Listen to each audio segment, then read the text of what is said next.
Bonjour madame. Bonjour monsieur, en quoi puis-je vous aider? Je recherche une demoiselle, et on m'a dit qu'elle est ici. Comment elle s'appelle? Rebecca. Effectivement, elle est hospitalisée ici, cela fait maintenant 2 semaines. Elle dit être orpheline de père et de mère.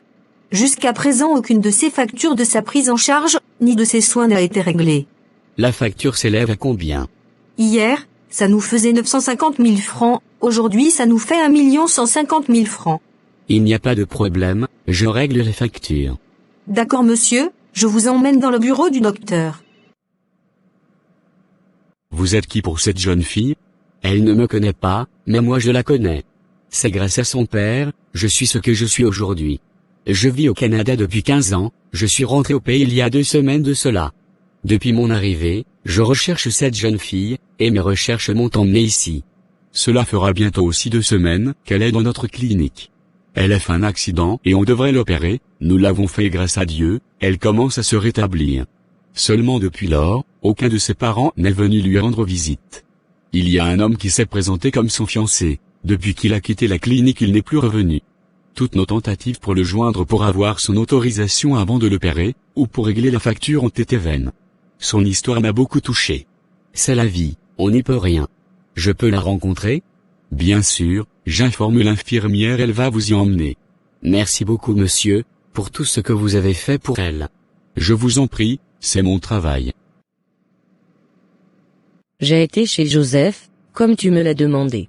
Franchement, je suis déçu de Joseph et de Vanessa. Joseph et Vanessa sortent désormais ensemble, Vanessa vit désormais chez Joseph. C'est vrai ce que tu me racontes? Pourquoi vais-je te mentir? Vanessa ne m'a jamais inspiré confiance. Donc depuis tout ce temps, je marchais avec mon ennemi, se faisant passer pour ma meilleure amie. On ne finira jamais de connaître l'être humain. Mais je laisse tout dans les mains de Dieu. Si réellement, j'ai été sincère en amitié avec elle, et je n'ai jamais eu de mauvaises pensées contre elle, Dieu fera mon palabre. Les amitiés de nos jours, il faut beaucoup se méfier, on ne prend pas tout le monde comme son ami. C'est une grande leçon de vie, que je viens de recevoir. Quant à Joseph, si réellement je l'ai aimé de tout mon cœur, et que pour lui j'étais prête à tout, je le laisse avec Dieu. Joseph, il m'étonne beaucoup.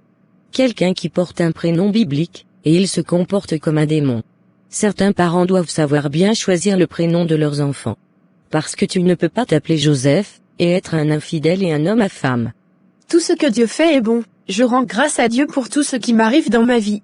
Il a fallu que je sois dans cette situation pour connaître le vrai visage des personnes qui disent m'aimer. Pour les frais de l'hôpital, je n'ai pas pu l'en parler tellement que j'étais énervée, mais j'en ai en parlé à mon père, il va nous aider et j'ai informé aussi l'école dès demain nous allons commencer les cotisations.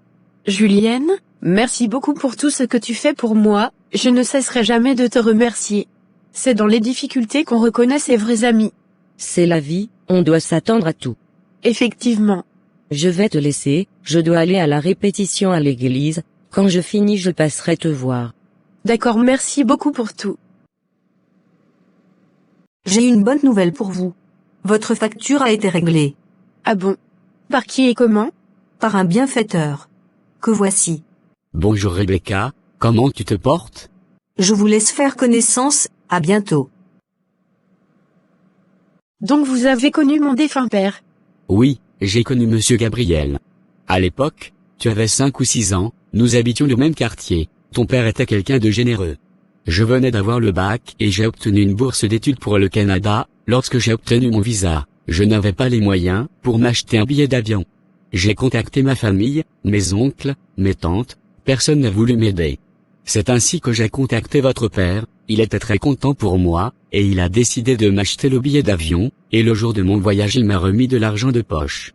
J'ai coulé les larmes ce jour, puisque je n'avais plus d'espoir, mais grâce à ton père j'ai pu réaliser mon rêve d'étudier au Canada.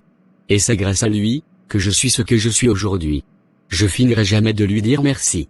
5 ans plus tard, j'avais obtenu mon diplôme, je suis revenu pour les vacances, je suis allé dans notre ancien quartier, et on m'a fait savoir que ta mère et lui sont tous restés dans un accident de la circulation, et que toi tu vivais désormais avec ton oncle.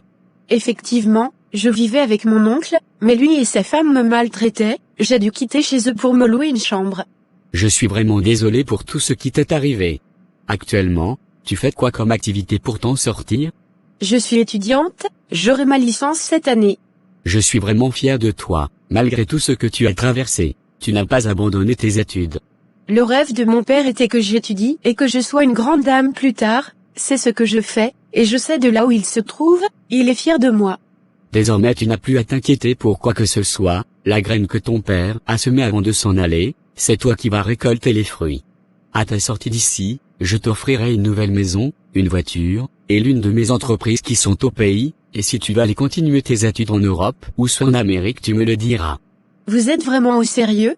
Bien sûr, tu mérites plus que ça, ton père m'a aidé à réaliser mon rêve, à mon tour, je vais t'aider à réaliser son rêve, qui était de te voir devenir une grande dame. Merci beaucoup monsieur. Je suis tellement contente.